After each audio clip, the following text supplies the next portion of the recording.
E aí pessoal, tudo bem com vocês? Se liga que o período de inscrição para a educação infantil começa na próxima segunda-feira. Vem saber mais! Organizado pela Secretaria Municipal da Educação, o processo abrange a faixa etária de 0 a 3 anos.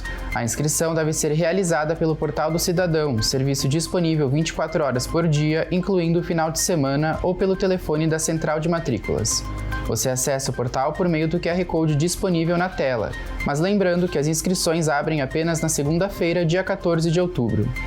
Para a matrícula são necessários documentos como certidão de nascimento, identidade e CPF da criança, e comprovante de renda e residência dos pais. Já para as crianças de 4 e 5 anos, o processo de matrícula abre no mês de novembro.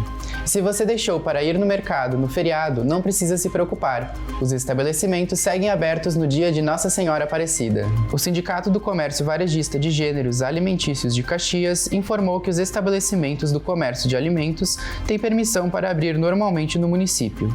O acordo estabelecido pelo sindicato determina apenas a obrigatoriedade no pagamento do prêmio feriado aos trabalhadores. Para saber se o mercado que você frequenta irá abrir no feriado, basta ligar para o estabelecimento. E para encerrar, confira a programação da Feira do Livro desta sexta-feira. Toda a programação da feira você confere no QR Code que aparece na tela.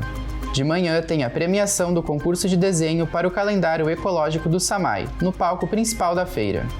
Já para a tarde tem a apresentação Histórias e Memórias do Povo que Ama a Bíblia, também no palco principal.